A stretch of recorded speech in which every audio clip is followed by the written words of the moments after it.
We were founded back in 1980, and we work to preserve the architectural, cultural, and historic character of Greenwich Village, the East Village, and NoHo. And we do about 70 to 80 free programs like this throughout the year. As a member, you get first dibs for registration, and we also do some members-only programming throughout the year as well. So head over to villagepreservation.org, check out our different membership levels, just learn a little bit more about the organization. But now I'm really excited about this evening's program.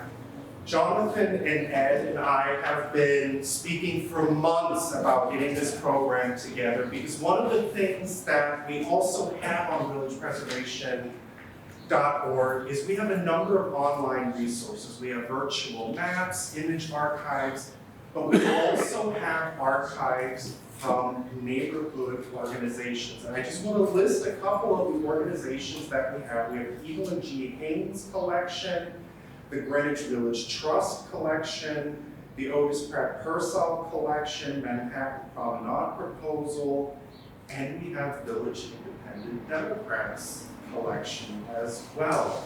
And I want to give a shout out to our Preservation and Research Associate, Chloe Gregoire, who has done the incredible job of digitizing this incredible archive.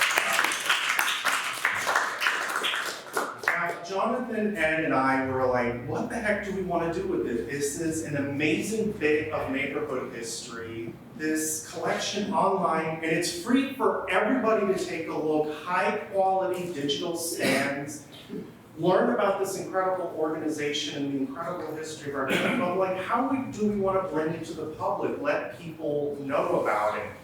So we racked our brains for weeks because actually, strangely enough, there is a real shortage of historians on New York City politics. And bizarrely enough, considering our politics is some of the most twisted and complicated there is in the entire country, we can just see the saga that goes on right now.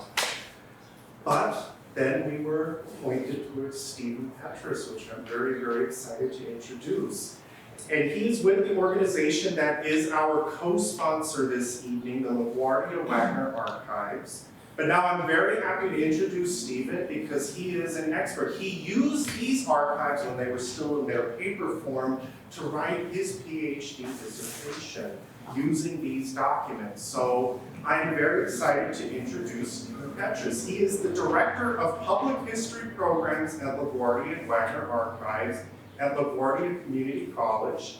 He got his PhD in history from CUNY Graduate Center and specializes in New York City history. Since 2017, he's co-curated 6 LGBTQ exhibits at LaGuardia, including a seat at the table on LGBTQ elected officials in New York City Council and the state legislature.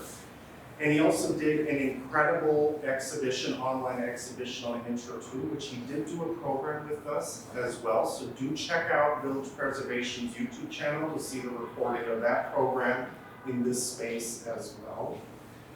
Prior to his work at LaGuardia, he held the Andrew W. Mellon Fellowships at New York Historical Society and at the Museum of the City of New York, where in 2015 he curated the exhibition Folk City, New York, and the Folk Music Revival, and co-authored the accompanying book, published by Oxford University Press.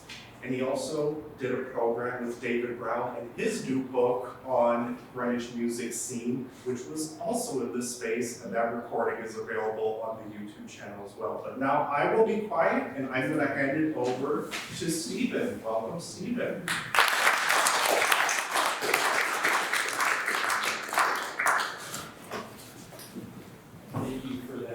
Generous introduction, William. It's great to be back here. I've been here several times, and I'm always delighted to come to this neighborhood so near and dear to me. I've spent so much of my career researching this neighborhood's history, and as William said, I devoted a chapter to the VID in my doctoral dissertation and went to the club on Perry Street and was pointed to boxes of papers back by the Dunkin' Donuts wrappers. I even said back then, we need to deposit this somewhere in an archive and digitize it, make it available, because the history is incredibly rich.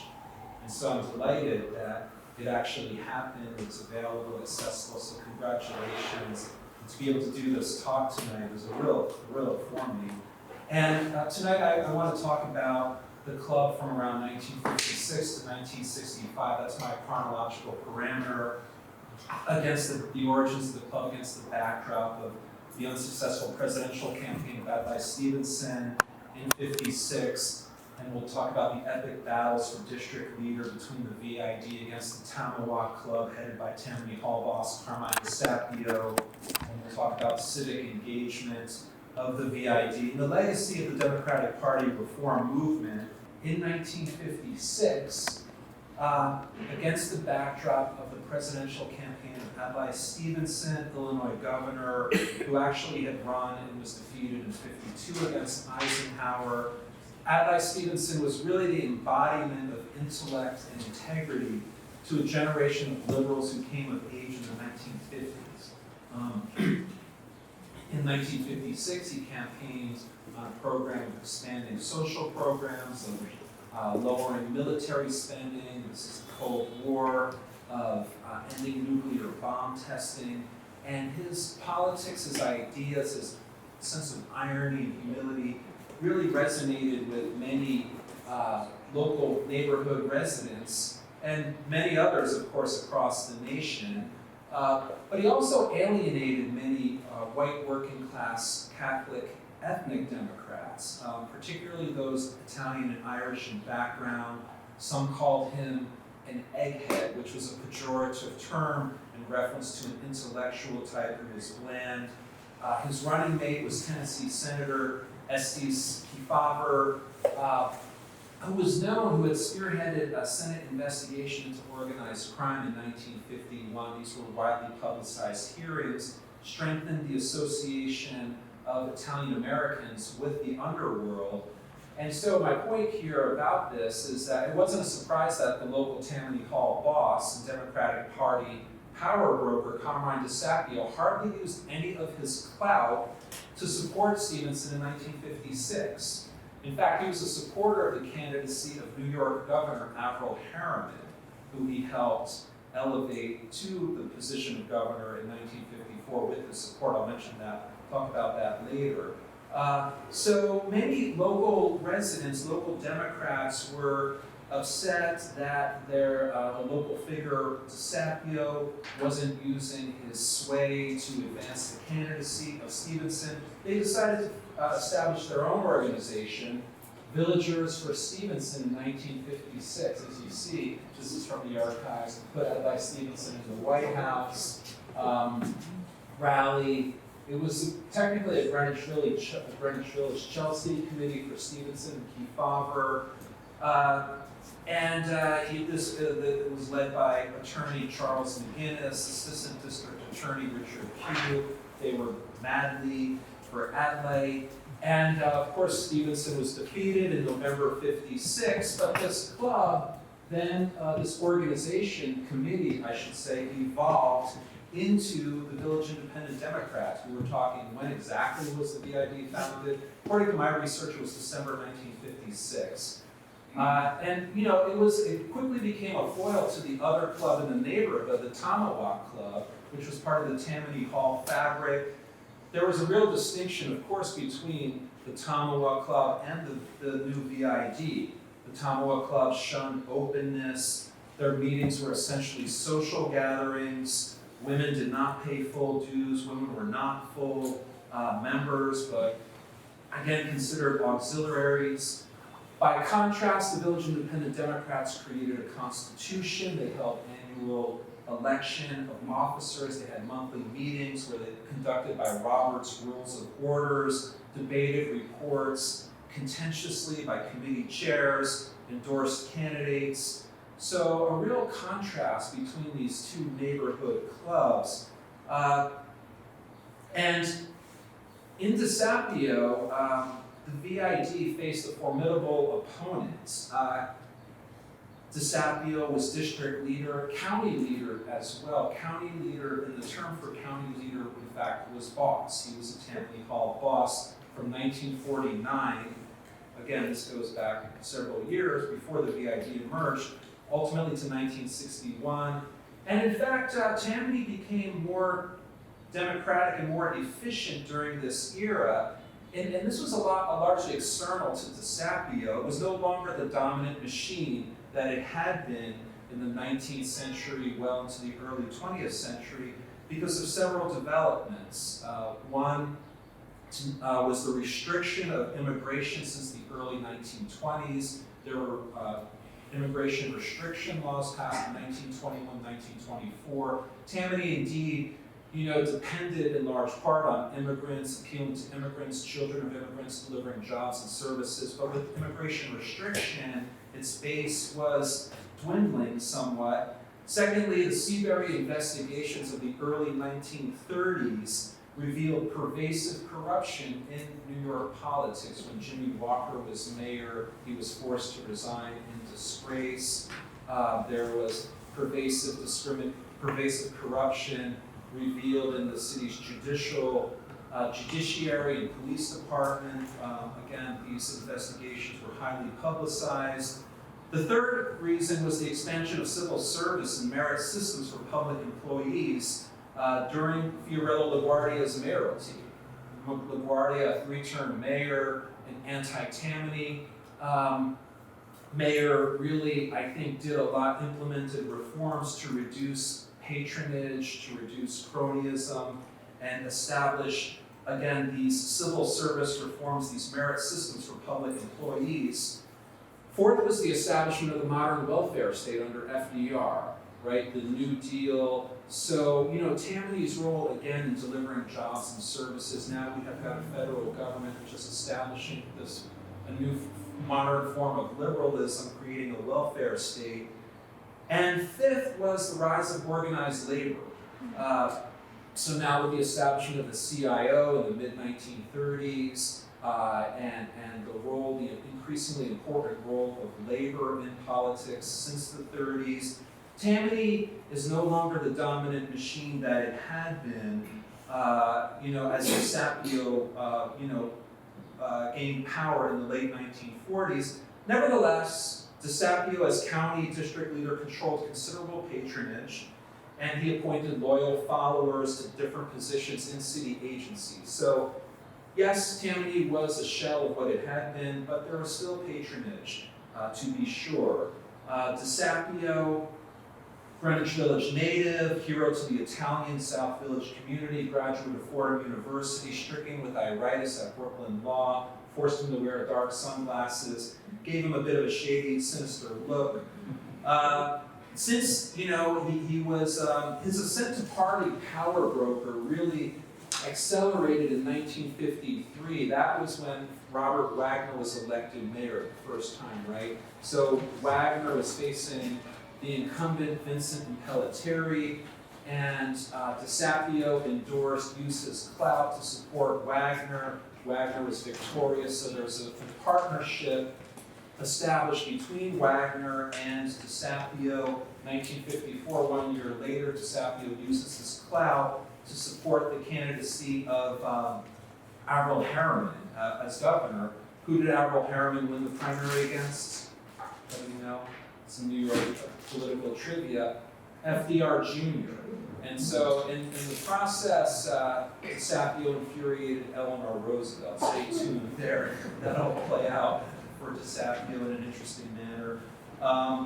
So DeSapio, was a pragmatist. He tried to repair the image of Tammany Hall, reduce the size of the county committee, implemented a reform for the direct election of district leaders in 1955, established equal status for women as district leaders in 1955, called on young people to participate in civic affairs.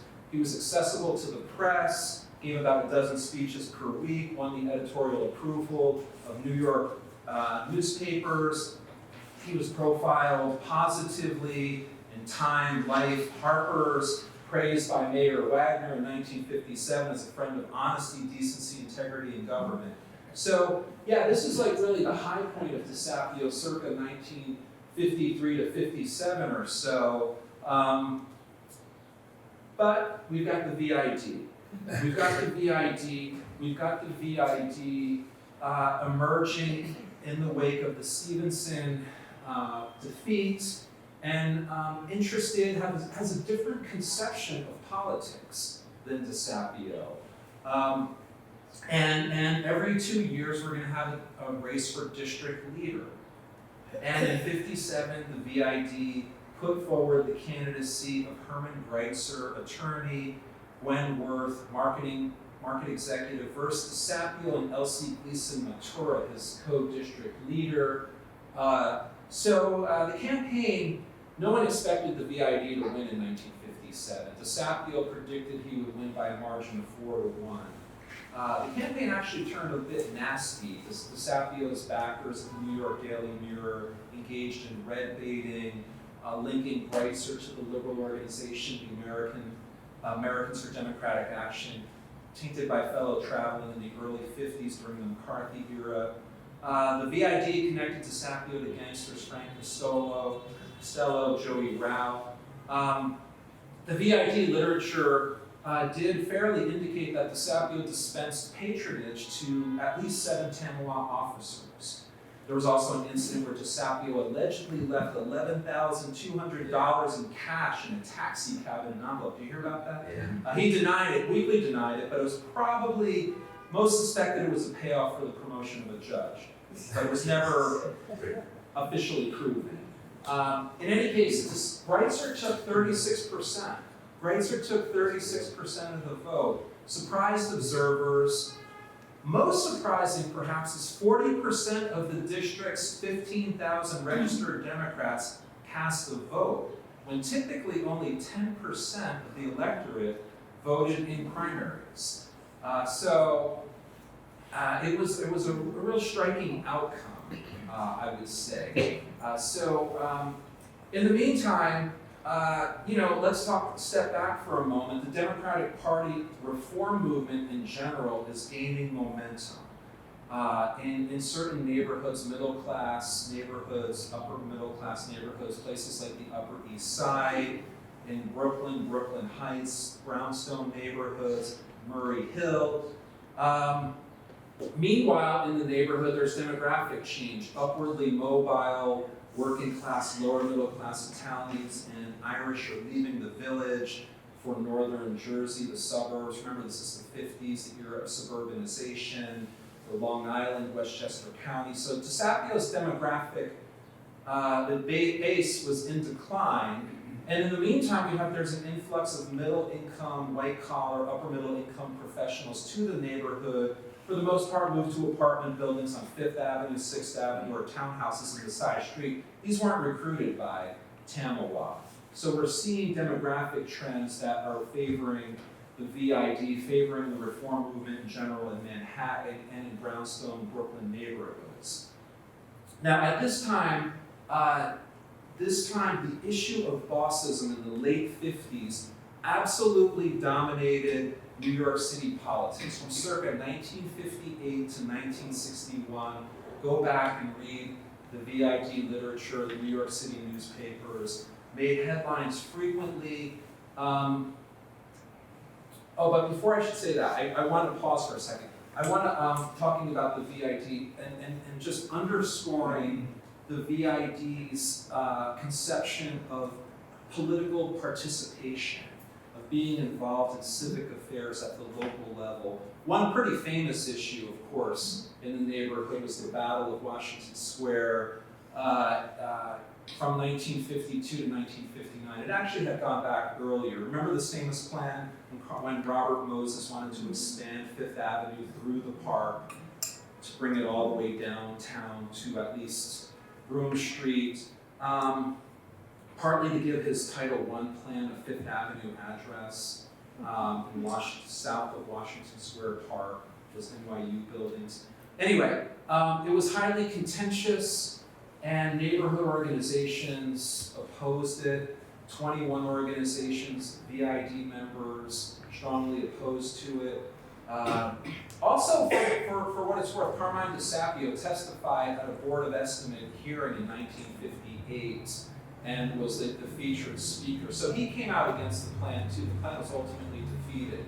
But I do want to underscore the VID's involvement in local politics and local affairs. But again, this point about the issue of bossism dominating New York politics, as I was alluding to earlier, a key moment was in 1958, the Democratic Party state convention in Buffalo. Now, the big issue was who was going to be the candidate for senator. DeSapio picked Manhattan District Attorney Frank Hogan against the wishes of Reform Democrats who wanted Thomas Finletter, who was a foreign policy advisor to Adlai Stevenson, or Thomas Murray, who was a member of the Atomic Energy Commission under President Truman. Make a long story short, Hogan lost to Frank Keating.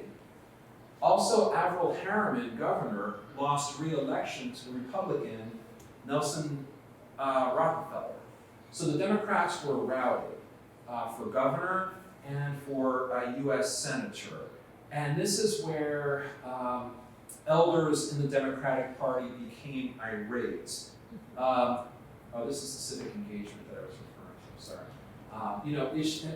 Like this, Howard Moody, club presidents, this is a pretty typical scene, just kind of engaging with villagers on the sidewalks, what local issues were. So real grassroots involvement. The Committee for Democratic Voters, following the 58 loss for U.S. Senator, and again, DeSapio, and this is how candidates were typically picked. You have this image of bosses in the room smoking cigars.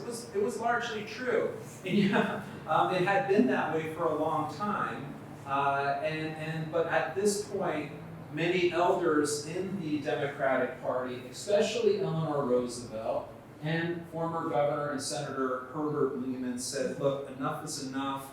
This bossism, they attributed the defeat to bossism, and they pledged support to reform clubs. We're going to do everything we can to eliminate Tammany Hall bossism. It's detrimental to the party. We're going to use our political, financial resources to combat bossism. And so we're going to see that increasingly. We're going to see, Eleanor Roosevelt, again, really work hard for the Village Independent Democrats. We're going to see an alliance between the VID and the Village Voice. The Voice was founded in 1955. The editor, Dan Wolfe, would become a very close friend to Ed Koch. And there were many other similar kinds of relationships between the Voice and the VID. Judson Memorial Church, Reverend Howard Moody became president of the VID in 1959. So we're seeing what I call local coalition building, the Village Voice, Judson Memorial Church, the VID, kind of converging in many ways. And so this takes us to 1959. The VID, the next election, is going to put forward the candidacy of Charles McGinnis, corporate lawyer, Wentworth again, to challenge DeSapio for district leader. Here's an image from the VID archives. This was a fundraiser, a dinner, $25 per person. And I thought, wow, how much is $25 in 1959? I looked at my inflation calculator. It would have been about $275 in the year 2025. So the VID raised about $10,000 in this campaign in 1959. DeSapio would win by 53%, so the VID won 47%. You can see they're making gains. McGinnis and Worth won more votes in every single precinct in the district in 1959. Bossism, again, is becoming a dominant issue, even in minor races. And I'm not going to get into all the details here, but things that would never be on anybody's radar for the Democratic State Committee. It's like Herbert Lehman and Eleanor Roosevelt are getting involved in this, and Meanwhile, the VID is increasingly involved in local affairs, trying to preserve affordable housing in the neighborhood, working with the organization Save the Village. Now it kind of takes us to 1960, following the defeat of McGinnis and Worth to DeSapio. 1960, Mayor Robert Wagner, contemplating a third term as mayor, meets with his advisors, decides now DeSapio is now a liability. Of course, he was an asset in 53, an asset in 57, but now DeSapio is increasingly on the ropes. We've got Eleanor, Roosevelt, Herbert, Lehman, distinguished figures in the party, elders respected, critical of DeSapio. We've got people like historian Arthur Schlesinger, who become an advisor to JFK in the White House, critical of Tammany Hall bossism. And there were different squabbles between DeSapio and Wagner about the Manhattan Borough president. Ultimately, Wagner broke with DeSapio, called on him to resign. DeSapio then advanced the candidacy of state comptroller Arthur Leavitt in the Democratic Party in 1961. Of course, Wagner would defeat Leavitt. Meanwhile, for district leader, now we're going to have James Lanigan, an attorney and vice president of a real estate organization who was an aide to Adlai Stevenson, a favorite of the Committee for Democratic Voters, run alongside with Carol Breitzer, who was very much involved in local housing, zoning, traffic. She often testified at the Board of Estimate, the City Planning Commission, wife to Herman Breitzer, who was defeated by DeSapio in 57. So it's going to become an incredibly contentious race year, 1961, against the backdrop of the primary for mayor between Wagner and Leavitt. Here is again from the VID archives. There's James Lanigan, to his left, Carol Breitzer discussing issues. So the VID is putting out these newsletters as well. And it's ultimately the VID was put in a position where what do we do with respect to Wagner? Wagner had been an ally for so long with DeSapio. We're not really comfortable with Wagner running for mayor for a third term. In fact, in March of 61, Lanigan had made some very critical comments of Wagner. Other VID members did too. But ultimately, in July, they would endorse Wagner. And again, heated debates at these VID monthly meetings. I mean, sometimes 4 hours long, lasting till 1 a.m. Can you imagine? Maybe you can.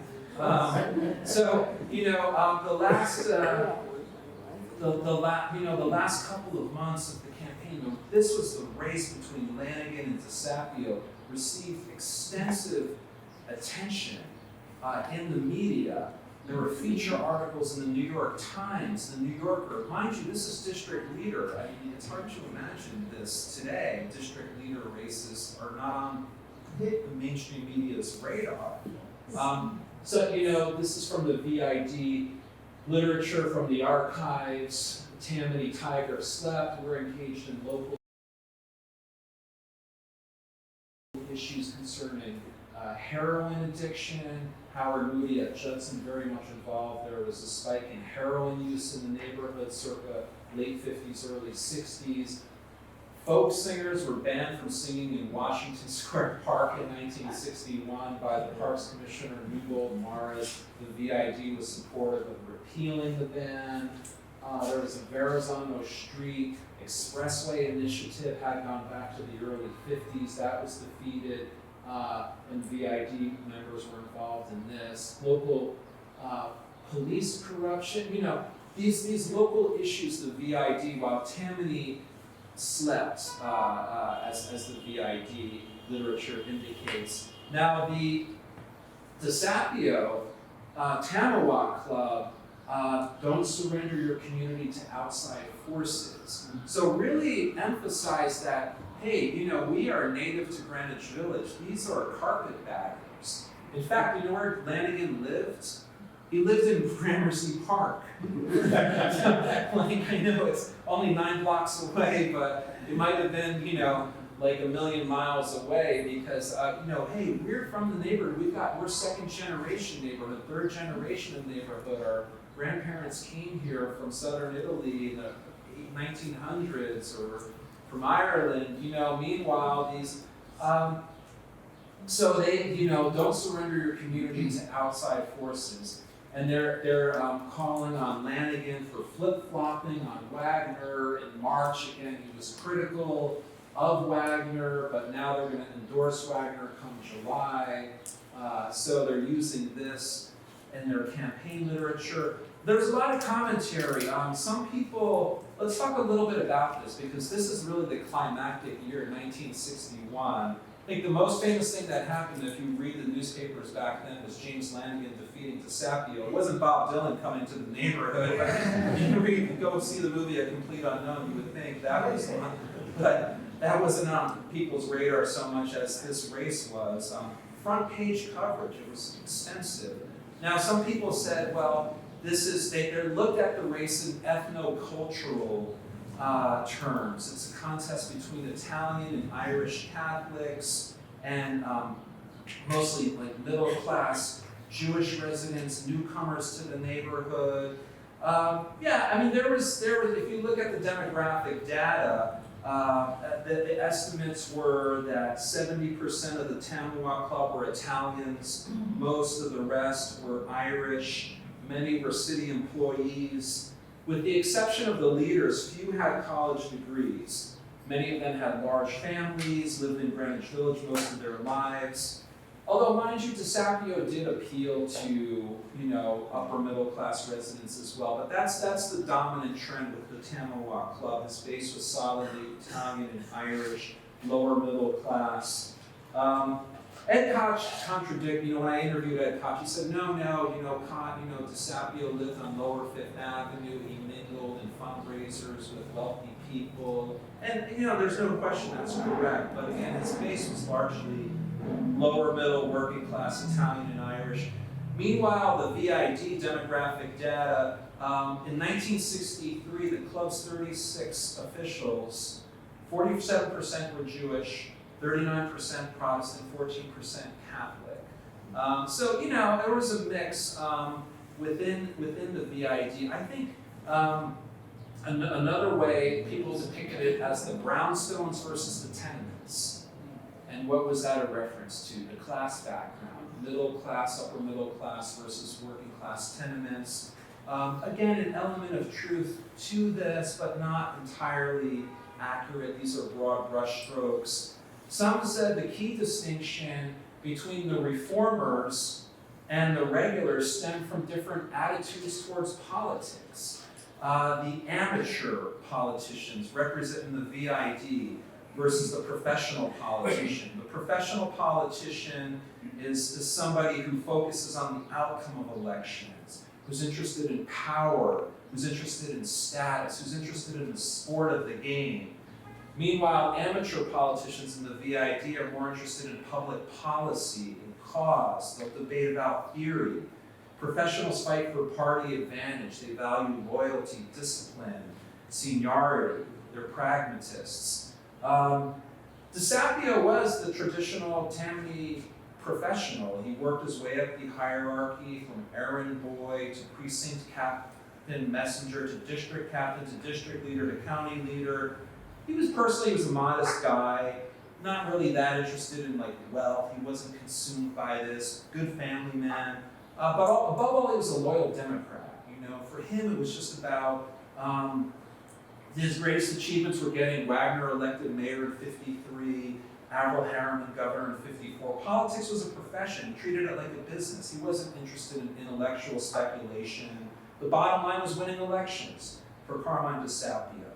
Again, the VID, by contrast, found, satisfaction in participating in local affairs and getting involved. Principal reward, just the obligation to participate. And we even see this in a broader sense with the New Left emerging in the early 1960s. The New Left, the Port Huron Statement, the S stands for Democratic Society. talked about a participatory democracy. So, yeah, I think it was like personal satisfaction through the act of political participation. Their club was the site of intense debates, forums, the responsibility of citizens to be involved and active in politics in their communities. Of course, some members were very ambitious, like James Lanigan and Ed Koch, but most of them, were wanted to reform their party and do worthwhile things in Greenwich Village. Also interesting, the VID's background, most of them had college degrees. The club's leaders, listen to this, sterling educational credentials, advanced degrees from some of the nation's finest schools. Richard Pugh, James Lanigan, Stanley Geller all earned their law degrees from Harvard. Ed Koch took his law degree from NYU. Herman Breitzer from Columbia Law School. Ed Gold from Columbia School of Professionals. Harold Breitzer, a master's degree in English from NYU. Howard Moody, a doctorate at Yale Divinity School. So these are America's premier universities grooming these individuals to be leaders, and Greenwich Village is preparing them to be reformers. The VID had a strong liberal agenda in contrast to the Tamawa Club, to democratize the Democratic Party, independent public servants, supporting civil rights for African Americans. They had programs on housing, traffic, narcotics. The Tamawa Club mostly just focused on,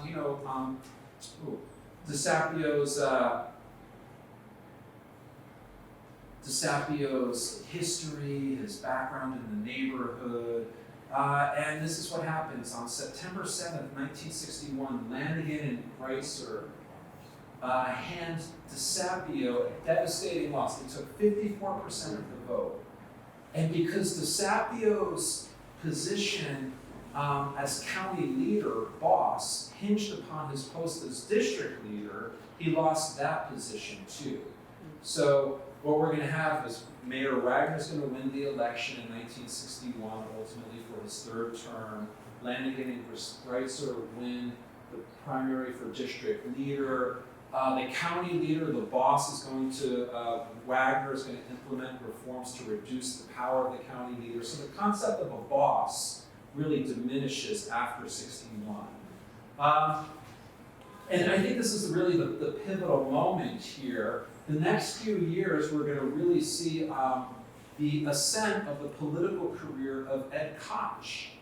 Ed Koch, interesting fellow, right? He campaigned for Stevenson in '56, was a founder of the VID. Did you know that he left the VID, Ed Koch, briefly, when he said he was consigned to a marginal position by club leader Richard Pugh? So he joined DeSapio's club. He's actually speaking on corners in the village for DeSapio for 6 months, Ed Koch. But then he rejoined VID, and in 1962, Koch ran for state assembly, VID candidate against Bill Passananti. Passananti was in the state assembly in this area from the early 60s to 1990 or so, retired, and Deborah Glick now has that position in the state assembly since the early 90s. This was an interesting campaign. Koch, it was really a very difficult campaign for Koch, even though he did get the endorsements of Eleanor Roosevelt. In fact, Koch used to tell a story in Washington Square Park. There was a rally for him and other candidates, and Eleanor Roosevelt was there, and Eleanor Roosevelt was about to endorse him, and she said, "Hey, what's your name again?" Oh, Ed Koch. Yeah, Ed Koch for status. He was Lehman actually endorsed Passananti. Because Koch had made some critical comments of Lehman, and there's all these squabbles going on. Again, I won't get into the details, the weeds of it, but Koch alienated some prominent Democrats, and his campaign was called SAD. They said SAD, and this was the term they used at the time, that he supported liberalizing laws on sodomy, abortion, and divorce. And that's what he became known as, and that's what he lost 58 to 42 to Passananti. Another reason, Ed Gold told me in an oral history, he said Lehman endorsed Koch because there was this concern that the Democratic Party would be was thought of as being increasingly anti-Italian, having defeated DeSapio, now Casananti. I don't know, that's what Ed Gold's take was. But lost, he was furious. In the meantime, James Lanigan, you might have thought, oh my God, he's got the world in his palm, right? He defeats DeSapio, he's getting all this coverage. His career floundered after his victory in '61, and people don't remember. Did anybody remember him? Anybody? No, James, you remember? Yeah, I don't even know what happened to him, actually. I've looked him up. Ed Koch, when he was mayor in the early 80s, said he encountered him, and Lanigan seemed like a real sad sack at that time, just down on his luck or something, according to an interview I read with Koch. But I don't know actually, what he ended up doing. But in any case, he made some bad decisions and resigned from the VID, tried to establish another club, didn't run for re-election in '63, which gave an opening to Ed Koch again, who now is going to be the VID candidate for district leader in '63, along with Greitzer. And Ed Koch was a pervasive presence in the neighborhood from '61 to '65. He supported the folk singers in '61. He was an attorney. He would meet constituents at different locations in Sheridan Square, at the Limelight Cafe, engaging people in different community forums, supportive of civil rights. In fact, in '64 would go down to the South during the Freedom Summer to help register African Americans in Mississippi during that campaign, the presidential election year. And in fact, they won in 1963, defeating DeSapio by, I think, 41 votes. It was quite close. And so close, DeSapio claimed voting irregularities.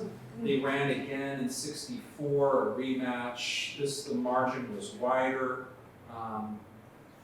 In '64, the re-election. And in '65 again, DeSapio's third attempt against Koch. '63, '64, '65, he had lost in '61 to Lanigan. '65, he would lose again by a wider margin, several hundred votes, and that basically ended DeSapio's career, and it elevated Ed Koch. This was, it was often depicted as David versus Goliath, that DeSapio was a Tammany Hall boss. The issue of bossism continued to dominate conversations. The issues of VID was continuously involved in local affairs, really stood out. But ultimately, I would say there's a real turning point in 1965 now, because we've got another election for mayor, and who would ultimately represent the Democrats was Abe Beame, right? Abe Beame.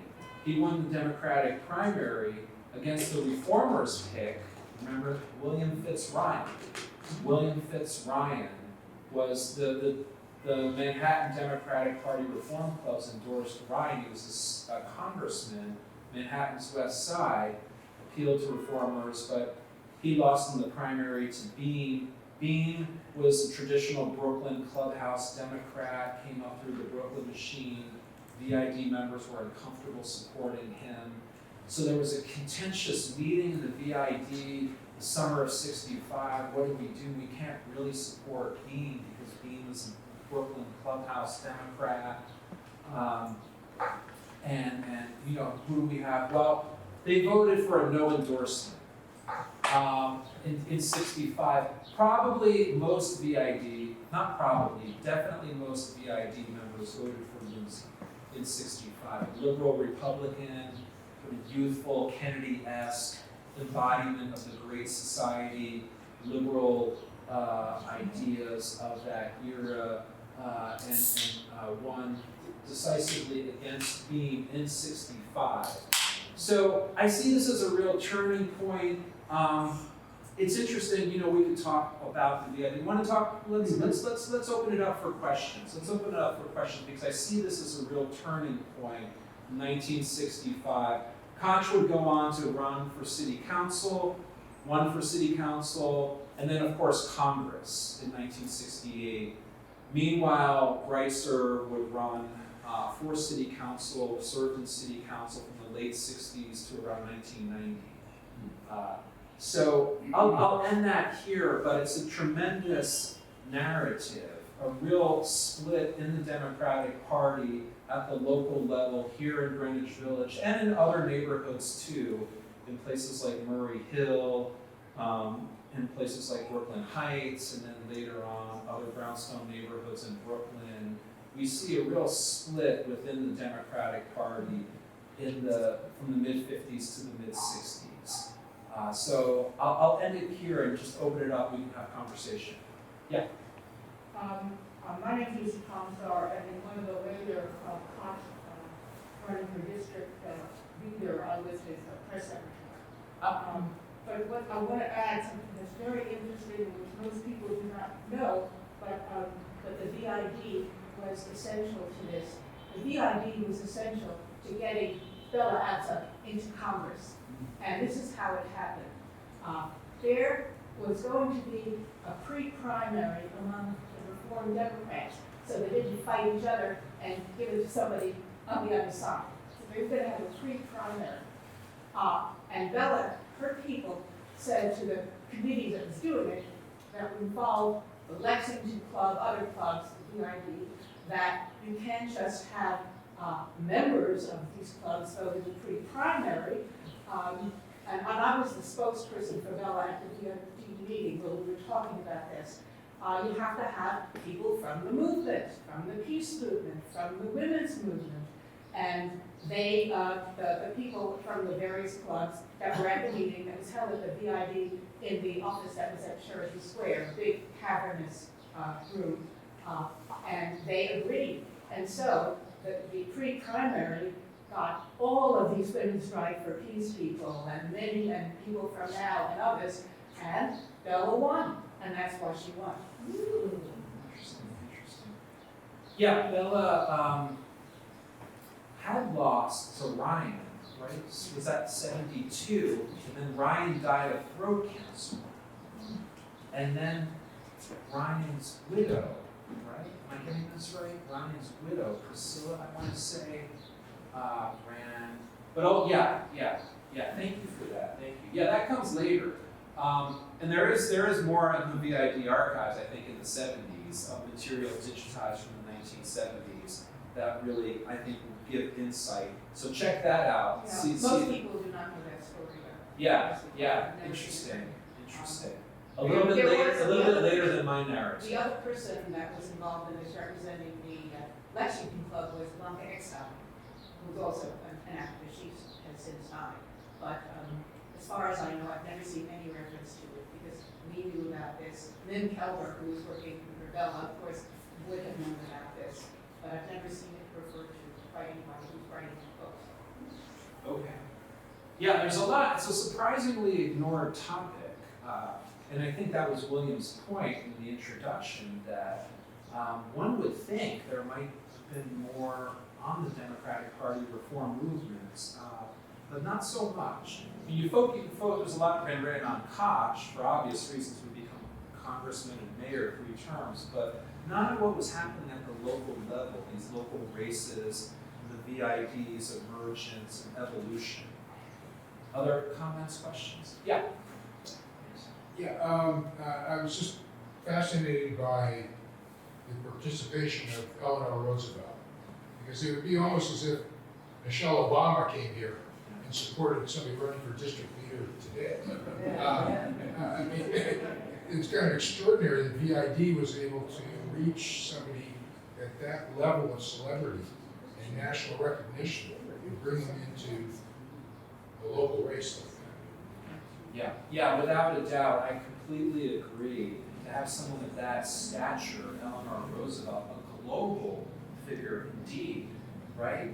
A titanic figure, but yeah, that I think, that's why in my talk I tried to connect like local to national, Stevenson running for president, and DeSapio power at different levels. So I think it's a really interesting story about the connection. We can't look at local politics in isolation, what's happening in the rest of the city with the mayor and the state but to have, and Herbert Lehman too, former governor and senator, these are titans of liberalism and using their sway to support the VID was really something. And a part of it was personal too, when DeSapio supported Averell Harriman in '54 against FDR Jr. I think she did take it personally, but it was beyond that too. So there was that element to it. But a point well taken for sure. Thank you. Yeah. The VID really took seriously being a reform club back then. There were some little details. They had that room they could call Cabinets in Sheridan Square, and there was a little back room where they had the mimeograph machine that kept some of this stuff. They had the landlord cut out the wall and put a window, glass framed there, so people couldn't be in there making deals. Remember that? And none of the executive committee, there were 30 members of the executive committee plus officers, 40 were allowed to have a patronage job. They all were barred from having a patronage job. And there were numerous things like that. Yeah, you're right. You're right. Took a very strong stance against patronage for sure, especially after Lanigan was victorious in '61, issued a statement about jobs they could keep and like what their principles were. So absolutely, it's interesting too. And one would argue, or it's an interesting point to raise at least, what you inspired me, is that many African Americans and Puerto Ricans in New York City at the time weren't necessarily opposed to this, like this idea of Adam Clayton Powell of delivering jobs and services. J. Raymond Jones would become the county leader, African American based in Harlem, had a different kind of take on patronage. Are you familiar with this? Like, where I'm going. Like, so my point here is I think the VID, the reform movement, was mostly a middle class movement. So working class folks living in neighborhoods like Harlem, like the Lower East Side, back then thought, well, we still need jobs, services, and in our neighborhoods, we still need representation. So the reform movement, I would argue, petered out somewhat by the mid-'60s because it didn't have that same kind of resonance. In fact, many radicals in the African American community, like Malcolm X was organizing in Harlem at this time, rejected the whole two-party system in general that felt, it starts the Nation of Islam, or not starts, but advocates for. But I digress a little bit, but it's interesting, why did this reform movement appeal to a broader segment of New York Democrats? There was still a machine in the Bronx, in Brooklyn. In fact, Koch, as mayor, worked closely with machine politician Lee Esposito in Brooklyn. He really had to, I think, for political reasons. Anyway, I'm digressing a little bit, but the point being is, why doesn't the reform movement expand its reach into other neighborhoods? I'm just throwing that out there. Yeah, go ahead. So when I was president of the VID back in the 80s, Okay. I got one of my neighbors in my apartment building to rejoin, and he had been a member of the VID back at the beginning, I'm not sure at the very beginning. So it's a small story about Ed Koch. And you told me a little more of the history, which I didn't know. I knew that Koch had come to VID from the regular club, the Tamawa club. I thought he started there. You said he'd been at VID and came back. I didn't know that part. Yeah. But that explains a little more of what my neighbor Milton Goldstein told me way back then, which was that when Ed Koch was there, and they'd be getting out a mailing, and everybody would be licking stamps and putting them on envelopes. And Koch would be doing that like everybody else, and just sit there very quietly. And I thought, from what my neighbor was saying, was because Koch was a new member and he was starting to get to know people. But apparently, it must have been because he was chagrined at what happened to him at the club, and he left to go to the other club and then came back. So, but that's Yeah. a small story. But Yeah, no, thank you for sharing that. That resonates with me. Yeah, no, his evolution was fascinating. Yeah, he did start with the VID, Tamawa, back to VID. Gwenworth urged him to rejoin, which he did, I think, circa 1959. About 58, 57 with Tamawa briefly. The Bill Passanante in 62 campaign, he said, hey, did you know Koch used to speak for DeSapio on street corners for 6 months. He told that to, I think it was Mary Perot Nichols of the Village Voice. And there's one other small Yeah. story. So I remember going to I guess it was a fundraiser, but anyway, a party for Bill Passanante, and it was assemblyman, and some of us VIDers went there, and who was there? Who I'd never seen before, was Herbert, Carmine DeSapio. He was sitting in kind of in a back room, and people, fairly literally, going over kissing his ring. Yeah, that sounds about right. DeSapio ultimately left politics but remained involved, but of course he was convicted and served time in prison for bribery and conspiracy involving bribery of the water commissioner in 1969. And he served 2 years in federal penitentiary from 1971 to 1973. Lived a long life, well into his 90s, lived on Lower Fifth Avenue. Koch often remarked that when there was a Democratic Party event, he would always get the loudest applause. You know, that was interesting. Lower Fifth Avenue, Bella and Koch lived, I don't know, this must be different building, I don't know which building. Took Fifth Avenue. But they're in the same building, they didn't talk to each other. On the side. Unfortunately, they took different elevators. And we got also Larry Kramer in the mix too. I think Carmine DeSapio also lived for a little while in Fifth Avenue. Yeah. Yeah, so all three of them Oh, lived in that building, but there were only 2 sets of elevators.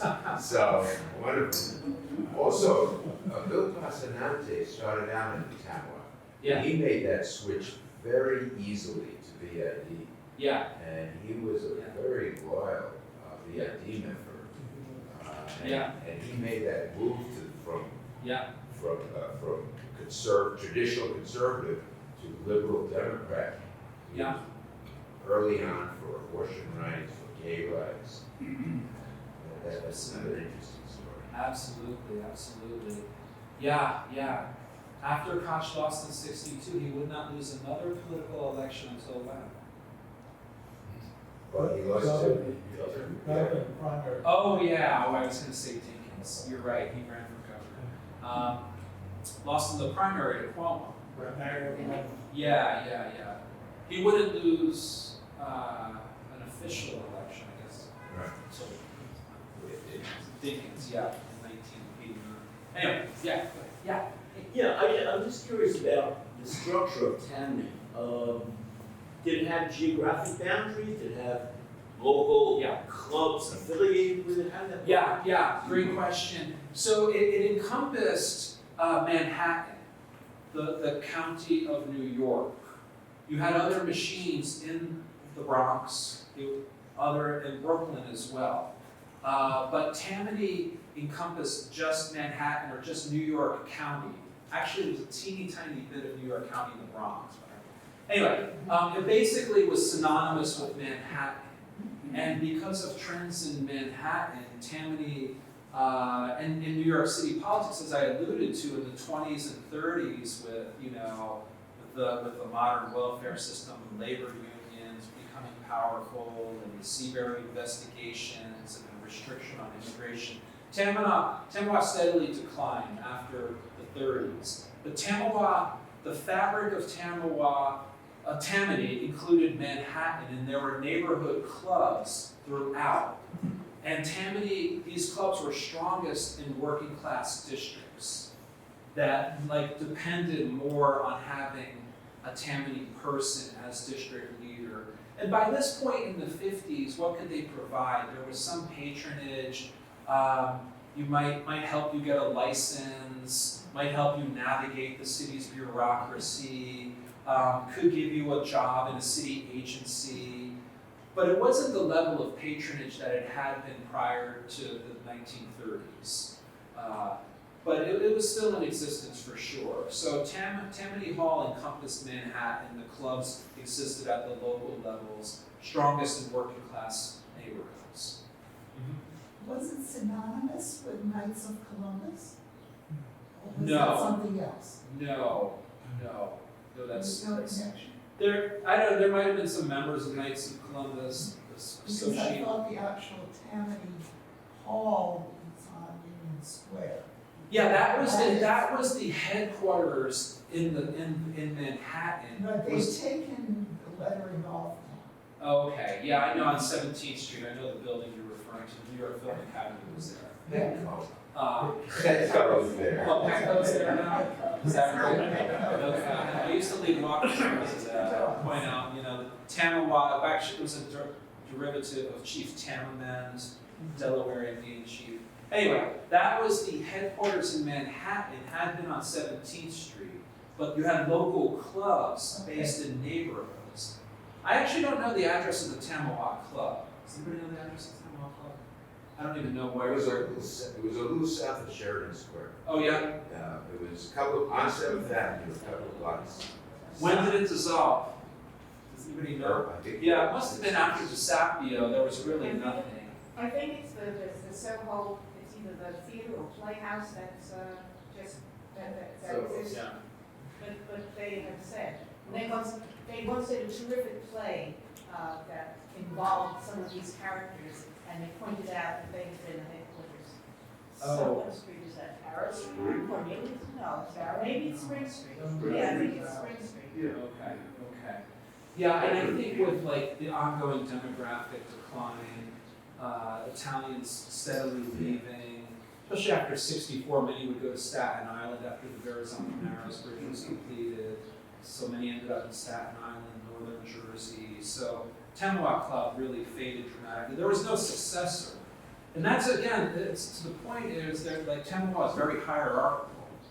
It wasn't like in the VID, you could find a lot of leaders, you find a lot of potential. Okay, Herman Gray, Sir Charles McGinnis, James Lanigan, Ed Cobb. There are many very, very capable potential leaders.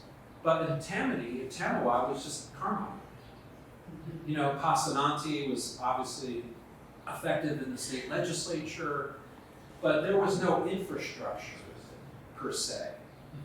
It was on Bleecker and 7th. Oh, okay, all right, maybe, okay, now that when you say that rings true. Yeah, Every district leader campaign you showed had a man and a woman running. Can you explain more about the? that's thanks to DeSapio. In '55, before the emergence of the VID, he implements a reform as county leader, as boss, to have co-district leaders and given women equal status. So that goes back. His district leader was Elsie Gleason Matura, who was ineffective at best. Everything boiled down to what Carmine wanted. But in the VID, by contrast, when we're talking, Jonathan and Ed and I were like, yeah, we really have to emphasize that women, could become potential leaders in a meaningful way. Greitzer, Worth, Mickey Walter, I haven't mentioned her. Miriam Bachman, I interviewed Miriam. And many there, they were there, and this is the late 50s, early 60s. And so there's a real key distinction here. It's not like DeSapio was anti-feminist, it just wasn't on his radar. He wasn't really interested in local affairs, he was interested in winning elections.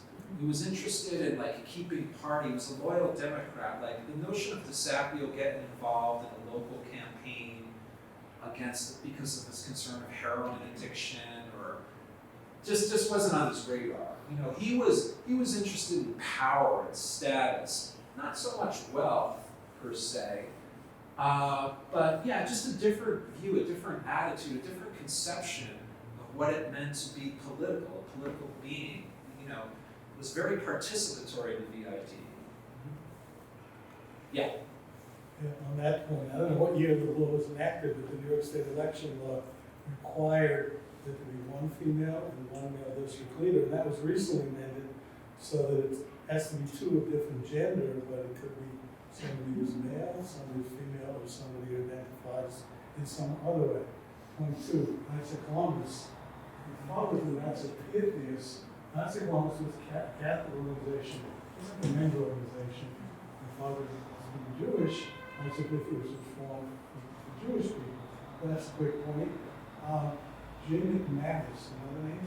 He was district leader in Hell's Kitchen, Clinton now. And I know in the 80s, it was still, you know, it was like a Tammany Hall kind of club, a regular organization club. They was still, I never saw it, but I heard they still gave out turkeys to people, poor people, in the neighborhood of Thanksgiving. In those days, Hell's Kitchen was part of it, and yet it was so gentrified. Yeah, that's right. That was another Tamawa club, a Tammany club there. Washington Place as well. There was another one, I forget what it was called. McManus was the McManus club, his name, but it was really his father and grandfather. Yeah, there were several of them. Yeah. Somebody else add? Oh, one more. Yeah. So, if I'm not mistaken, the regular Democrats, who you could call them descendants of Tammany by the time you got into the 80s, pretty much controlled judicial elections, or judicial selection in the Democratic Party, I think really into the 80s. And it was only then that more progressive forces really became the controlling forces for the selection of Democratic candidates for the judiciary. I'm not really too familiar with that, but no, I appreciate Yeah, it. there was a whole struggle between the regulars and the reformers around judicial elections, and the regulars held on to that way longer than they held on to a lot of the rest of their power. And those are very important positions for patronage organizations. Yes, good point. That's true, absolutely. Thank you. Well, a round of applause for Stephen and Austin.